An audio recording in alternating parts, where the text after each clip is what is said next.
दोस्तों अक्सर लोग बोलते हैं कि हमारे पैसा नहीं टिकते, हमारे घर में पैसा नहीं टिकते। इसके कारण क्या है? देखिए, आदमी को रोटी, कपड़े और घर के अलावा सुख सुविधाओं से जुड़ी कुछ चीजों की जरूरत होती है, जिसके लिए वह दिन रात मेहनत करती हैं और उसे इकट्ठा करने की कोशिश भी करते हैं, जैसे कि पैसे। लेकिन कई बार कोशिश करने के बाद भी उसकी इच्छा पूरी नहीं हो पाती। तो ऐसे में व्यक्ति ज्योतिष शास्त्र का सहारा लेता है। बहुत से ज्योतिषों के पास जाते हैं कि वास्तव में जो पैसा कमाते हैं वो वास्तव में ठहर क्यों नहीं रहे हैं। तो देखिए, वास्तु दोष अगर किसी को लग जाए जीवन में तो उनकी बरकत नहीं होती। इंसान दिन रात मेहनत करते हैं, कई बार तो इतने ज्यादा मेहनत करते हैं, दौलत के चक्कर में अपने आप को भी बर्बाद कर लेते हैं। अगर पैसा कमा भी लेते हैं तो वास्तु दोष के कारण जेब में पैसा नहीं टिकता।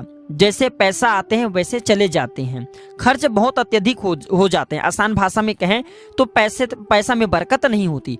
तो ऐसे में हम वास्तु शास्त्र के अनुसार कुछ ऐसे आसान उपाय बता रहे हैं, जिस उपाय को अपना करके अब आर्थिक समस्या से छुटकारा पा सकते हैं। अगर आपके साथ भी आपके जीवन में हो रहे हैं तो आप भी ये वीडियो हमारे वीडियो में बताए गए जो उपाय से जरूर फॉलो करें, आपको बहुत ही लाभ मिलेंगे। अधिकतर हमने लोगों को देखे हैं 80% लोगों के जीवन में कभी भी बरकत नहीं होती और इसके सबसे बड़ा कारण होता है वास्तु दोष और कमाई से ज्यादा अत्यधिक खर्चा।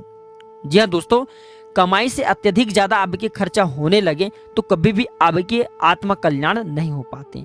तो आई इस वीडियो में मैं आप लोगों को कुछ जानकारी बता दूं, जिस जानकारी से आपके घर में भी धन स्थिर रहेंगे, लक्ष्मी स्थिर रहेंगे। जितने आप धन कमाएंगे केवल उसका 25% ही खर्चा होंगे, बाकी 75% आपके पास में रहेंगे, अर्थात स्थायी लक्ष्मी की प्राप्ति होगा। देखिए, कई बार जाने अनजाने में हमें वास्तु दोष लग जाते हैं, हमारे घर में वास्तु दोष लग जाते हैं, जिसका असर हमारे जीवन पर पड़ता है, नकारात्मक रूप से पड़ता है। इससे हमारे आर्थिक उन्नति नहीं हो पाती, मानसिक उन्नति नहीं हो पाती, यहाँ तक कि हम कई प्रकार के परेशानी में गुजरते हैं और इससे ज्यादा से ज्यादा हमारे धन का नाश होते हैं, लेकिन हमें पता नहीं चलता। और जिंदगी में अचानक से इस तरह की समस्या इतने ज्यादा आ जाती हैं कि हमारे सब कुछ बर्बाद हो जाते हैं। अब इसके पीछे कारण भी कहे गए हैं, तो कुछ ऐसे नियम हैं, इनका फॉलो करना, क्योंकि वास्तु शास्त्र के नियम को नहीं मानेंगे तो कभी भी आपकी उन्नति नहीं हो पाएगा। देखिए, अगर वास्तु के नियम को नहीं मानते तो हमें मंदिर में टॉयलेट बना लेना चाहिए। कहने का मतलब है कि टॉयलेट के लिए एक अलग जगह होना चाहिए, मंदिर के लिए अलग जगह होना चाहिए, हमें देवी देवताओं की दिशा भी अलग रखना चाहिए। तो दोस्तों, वास्तु के नियम का पालन करना सभी लोगों को जरूरी है, तभी आपके अध्यात्म उन्नति होंगे, आपके घर में धन ठहरेंगे। आइए कौन सी नियम का पालन करें। तो दोस्तों, वास्तु शास्त्र के अगर नियम के पालन करें तो पर्स में फटे नोट और बेवजह की चीज, पुराने जैसे बिल हैं, ये नहीं रखना चाहिए। पर्स में माँ लक्ष्मी का निवास होता है, धन पेटी में माँ लक्ष्मी का निवास होता है। धन पेटी है, इसमें पुराने फटे नोट हैं या फिर जैसे कि बिल हैं, किसी से आपने कर्ज लिए हैं, इस प्रकार की बिल नहीं रखना चाहिए। या फिर कुछ भी आप बिल बनवा करके ला रहे से नहीं रखना चाहिए। इससे धन की देवी माता लक्ष्मी, गणेश जी, कुबेर जी, ये सब नाराज होते हैं। और इसी के साथ पर्स को कभी भी जूठे और गंदे हाथों से नहीं छूना चाहिए। धन पेटी है, से भी जूठे गंदे हाथों से नहीं छूना चाहिए।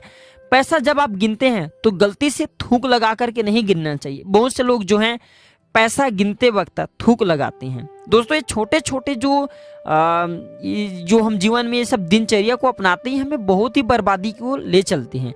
हमें पर्स में नोट अच्छे रखना चाहिए, फटे नोट नहीं रखना चाहिए। गलती से भी इन नियम का अगर आप अनदेखी करते हैं तो भारी नुकसान होते हैं।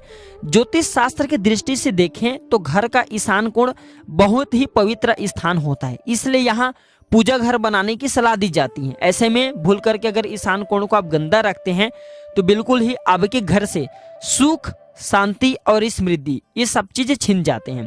ज्योतिष शास्त्र के अनुसार घर के अंदर कांटे वाला पौधा है या फिर दूध वाला पौधा है या फिर जहरीला पौधा है, ये नहीं लगाना चाहिए। लेकिन आजकल लोग क्या करते हैं, शो के चक्कर में, दिखावे के चक्कर में अपने घर के अंदर में ही कांटेदार पौधे हैं, दूध वाले पौधे हैं, जहरीले पौधे हैं, ये सब पौधे लगा लेते हैं। अगर आप लगाते हैं तो घर में जितने भी लोग होते हैं, सर्वप्रथम तो घर के लोगों के स्वास्थ्य के ऊपर में ये बुरी असर डालती हैं और ज्यादा से ज्यादा आपके घर परिवार के लोगों के स्वास्थ्य खराब हो रहे हैं तो आपके पैसा स्वास्थ्य ठीक करने में चले जाते हैं और ये धन को भी नष्ट करने का काम करते हैं। इसी के साथ गलती से भी बाथरूम और शौचालय के दरवाजे खुले नहीं रखना चाहिए। थोड़ा सा ध्यान से सुनना। बाथरूम के दरवाजे खुले रखते हैं तो आपकी सेहत बहुत ही नुकसान हो सकती है। और बाथरूम के दरवाजे खुले रखने से, क्योंकि इसके जो दुर्गंध होती हैं, इसके जो बाथरूम आप खुले रखते हैं तो इसके जो एक प्रकार की ऊर्जा इससे निकलती है, नकारात्मक ऊर्जा निकलती, पूरे घर में फैलते हैं। और जिस घर में नकारात्मक ऊर्जा फैले, गंदे ऊर्जा फैले, ऐसे घर में माता लक्ष्मी स्थायी नहीं होती, माता लक्ष्मी ठहरती नहीं है। तो ऐसे घर का जल्द से जल्द माता लक्ष्मी परित्याग करती हैं। छोटे छोटे जानकारी इसलिए बता रहा हूँ ताकि अब सब इन जानकारी को नोट करके रखे, भविष्य में इन जानकारी को करने से बचे। देखिए भाई, जानकारी हम आप लोगों को दे रहे, करना नहीं करना ये आपके ऊपर निर्भर करता है। लेकिन जब तक आप वास्तु के नियम को नहीं मानेंगे तब तक कि आपकी अध्यात्म उन्नति नहीं होंगी, इसलिए मानना भी जरूरी है। और अगर घर के झाड़ू को, इसे हम सब लक्ष्मी का प्रतीक मानते हैं, हम सब दिवाली में धनतेरस के दिन झाड़ू खरीदते हैं। अब क्यों खरीदते हैं? क्योंकि जो झाड़ू का संबंध होता है लक्ष्मी से होते हैं।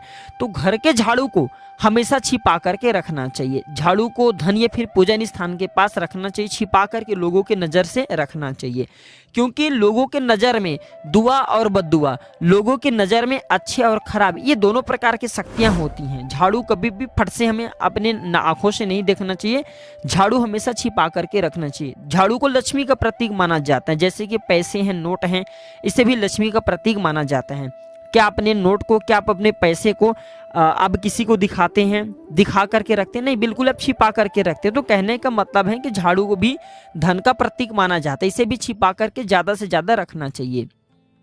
और हाँ, यदि आप नमक की उपाय करेंगे तो आपके जैसे कि धन आने का समस्या है, जैसे कि धन आने का मार्ग रुक चुके हैं, घर में लक्ष्मी स्थिर नहीं होती, तो ये दूर हो जाएंगे। तो आप अपने घर के उत्तर पूर्व दिशा में किसी बर्तन में नमक रखें, लेकिन इसे 1 सप्ताह तक रखना चाहिए। ऐसा हमारे वास्तुशास्त्र में कहे गए हैं कि घर के उत्तर पूर्व दिशा में नमक रखते हैं, कोई सा भी बर्तन में थोड़ा सा नमक रख लीजिए। तो नमक रखते हैं तो ये नकारात्मक शक्ति को नष्ट करने का काम करते हैं। नमक देखिए किससे बनता है, थोड़ा सा जान लीजिए। तो समुद्र पानी से नमक उत्पन्न होता है और समुद्र से ही माता लक्ष्मी उत्पन्न हुई है। इस नाते नमक रखने से घर के वास्तु दोष का भी निवारण करने का काम करते हैं, घर के जो वास्तु दोष हैं इसे दूर करते हैं। जिस डिब्बी में आप आटे रखते हैं उसमें 5 तुलसी के पत्ते रख सकते हैं। ऐसा कहा जाता है तुलसी की पत्ती, इसे धन का प्रतीक माना जाता है। जहाँ पे तुलसी के पत्ते रखे जाएं उस जगह में केवल धन स्थिर रहते हैं, धन का वास माना जाता है। जिस डिब्बी में आप आटा रखते हैं उस डिब्बी में 5 तुलसी के पत्ते जरूर रखें। अगर आप चाहते हैं कि आपकी अध्यात्म उन्नति हो तब, या फिर आटे में 5 तुलसी के पत्ते को डाल करके आप आटे पिसवा सकते हैं, आप इसे खाइए, उन्नति बिल्कुल ही होता है। और ये भी देखा गया है पीपल के पत्ते में माँ लक्ष्मी का वास होता है। जो व्यक्ति शुक्रवार है, शनिवार के दिन पीपल के पेड़ की पूजा करते हैं, जीवन भर उसके पास धन की कोई कमी नहीं होती। और वास्तुशास्त्र में कहे गए हैं कि पीपल के पत्ते को हमें पर्स में जरूर रखना चाहिए, ये माँ लक्ष्मी का आशीर्वाद होता है। अब घर में कौन सी ऐसे चीजें रखें जिससे ज्यादा से ज्यादा बरकत हो, हमारे घर में धन स्थिर रहे, आई इस वीडियो में थोड़ा सा जान लेते हैं, फिर मैं आप लोगों को बताना चाहूंगा, वीडियो समाप्त तक करूंगा। तो देखिए, पहले चीज है पारद शिवलिंग। जिस घर में पारद का बना शिवलिंग होता है, इस घर में माता लक्ष्मी न चाहते हुए भी स्थिर हो जाती हैं, आ जाती हैं। श्री यंत्र को माता लक्ष्मी का हृदय स्वरूप कहे गए हैं। श्री यंत्र अगर आप अपने घर में स्थापित करते हैं तो श्री यंत्र स्थापित नहीं करें, बल्कि माता लक्ष्मी को स्थापित करें, उनके हृदय को स्थापित करने से लाल कलर के कपड़े में घर के पूजन स्थान में स्थापित करें, इनका पूजन करें। यंत्र में बहुत ही पावर होती है। प्राचीन समय में यंत्रों का निर्माण, यंत्रों का प्रयोग बहुत ही ज्यादा होता था। इसके बाद तांत्रिक वस्तु में दक्षिणावर्ती शंख आते हैं। दक्षिणावर्ती जो शंख हैं ये घर में रखने से माता लक्ष्मी बहुत प्रसन्न होती है। तुलसी हैं, तुलसी के पौधे घर में रखने से माता लक्ष्मी प्रसन्न होती है, इनकी पूजा करने से। और भगवान गणेश जी के जो नृत्य करते हुए जो स्वरूप कहे गए हैं, मूर्ति कहे गए हैं, नृत्य गणपति, आप इसे अपने घर में रखते हैं तो सभी प्रकार के शुभ लाभ एवं सभी प्रकार के सुख सुविधा, शांति, समृद्धि की प्राप्ति होती है। घर के मुख्य दरवाजे पर हल्दी से स्वास्तिक बनाना भी चाहिए। ऐसा बोला जाता है प्रत्येक पूर्णिमा या फिर प्रत्येक एकादशी दिन, क्योंकि भगवान नारायण और माता लक्ष्मी प्रत्येक मनुष्य के द्वार में आती हैं। तो अगर घर के मुख्य दरवाजे पर हल्दी से स्वास्तिक बनाया जाए, चाहे आप एकादशी को बना लीजिए, चाहे पूर्णिमा तिथि को बना लीजिए, लेकिन प्रत्येक पूर्णिमा प्रत्येक एकादशी में बनाना चाहिए। तो इससे लक्ष्मी स्थिर होती है, माता लक्ष्मी प्रत्येक मनुष्य के द्वार में ठहर जाती हैं।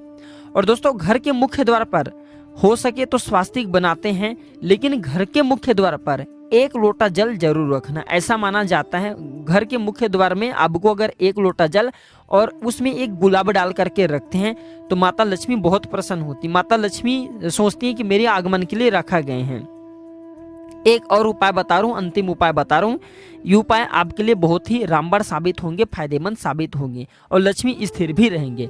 तो सुपारी को भगवान गणेश जी का प्रतीक माना जाता है और हम किसी भी पूजन पाठ अनुष्ठान करते हैं तो उसमें हम सुपारी का प्रयोग करते हैं। गौरी गणेश निर्माण करने के लिए ऐसा भी माना जाता है सुपारी को अभिमंत्रित किया जाए, जिस भी देवता के मंत्र से अभिमंत्रित किया जाए उस देवता की शक्ति आ जाती है, उस देवता की समस्त शक्ति आ जाती है। तो सुपारी को अगर आप अपने दाहिने हाथ में रखते हैं, पुरुष हैं, और ओम गम गणपते नमः इस प्रकार के मंत्र का जाप करते हैं 1008 बार, तो भगवान गणेश जी की समस्त शक्ति आ जाती है। लक्ष्मी मंत्र का जाप करते हैं ओम श्रीम श्री नमः, तो लक्ष्मी जी की शक्ति आ जाती है। ओम नमो भगवते वासुदेवाय इस मंत्र का जाप करते हैं तो भगवान नारायण की शक्ति आ जाती है। ओम दुम दुर्गाय नमः इस मंत्र का जाप करते हैं तो माता रानी की शक्ति आ जाती है।